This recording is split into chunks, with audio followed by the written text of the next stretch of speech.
In this video, I'm going to be talking about and explaining self as context. Self as context deals directly with identity, with how we go out and hold ourselves, with how we view ourselves, with this story about the self. So it goes out and uses three primary approaches. Diffusion from the conceptualized self, provides a safe place inside, and it aids in promoting spirituality and connectedness. Diffusion from the conceptualized self looks like this. We generally hold a story about oneself. If I consider what the story is about me, I would say I'm a psychologist, I am a brother, I'm a son, I'm active, I'm fun, and so on. Now, that can be quite useful, and there's a usefulness around having an identity.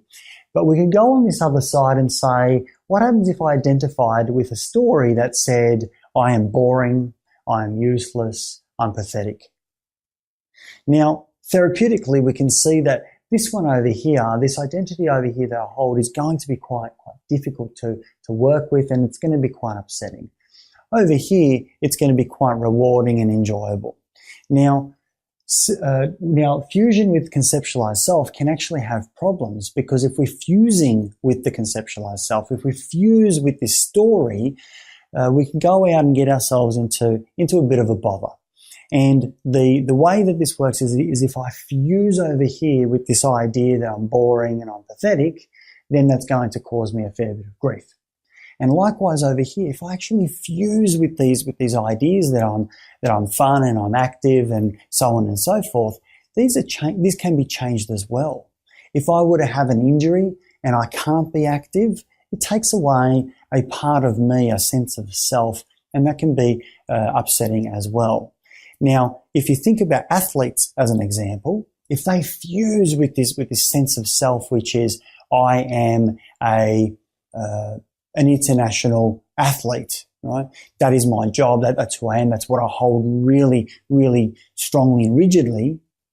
When they retire, there will be a tendency to go out and have a difficult time. Or what happens when there's an injury? That can go out and cause a fair bit of grief as well. So we're actually looking at how we can somewhat diffuse from this conceptualized self. Now, we call this a conceptualized self because a story about me is not me. Thoughts about me is not me. Words about me is not me. They are words about me, thoughts about me, images about me. It's a story about me. It's not me. And so that's the conceptualized self. So things that we can go out and do for diffusion from that will be around using metaphors and using education, psychoeducation to get that understanding and to be able to see that. So there are little exercises and tasks that we can go out and do to promote this diffusion from the conceptualized self. So there's exercises we can do. There's metaphors. And there's education there as well. Now, when we look at here in terms of the second point where we can use self as context, it's about providing a safe space inside. So I'll get you to go through a very quick exercise with me. Notice what you can hear right now. Be aware that you are noticing. Notice what you can see.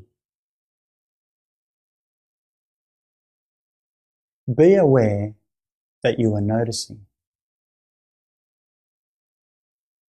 What's that part of you that does the noticing? That's the part that we call the observing self. That's the internal witness to the world. And so that's a space inside that you can make contact with, that you can go out and connect with, that allows you to be there. And what's actually important is it's unchangeable. It can't be hurt. That part of you that observes is observing now, and it's the same part of you that observed when you were a young person.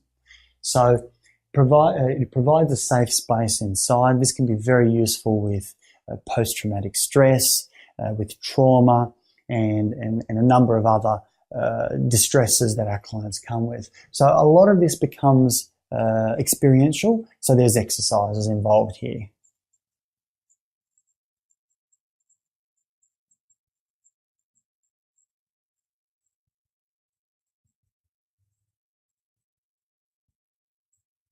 And there's an understanding there, there's education that goes around there as well. And lastly, over here we have spirituality, we have connectedness. If we look at the statistics tell us that a lot of people are very, very strongly connected with a sense of spirituality, with a sense of a spiritual being, and they don't necessarily even have to be religious. Those that are religious tend to also call themselves spiritual as well, but we have a large number of people who hold that. So it's not a requirement within self as context that we look at that, but there is this connectedness that self as context allows us to touch.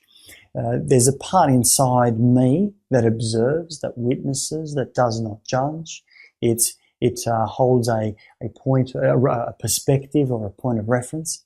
And that same space inside me, I know that you have one as well. As a matter of fact, we all hold this silent witness inside, and there's a connectedness because it's a non-judging, it's quite a compassionate space. It doesn't go out and label or anything those things, any of those things, it witnesses. So there's a real connectedness here, and this comes, I suppose, from an understanding point of view and also from some exercises.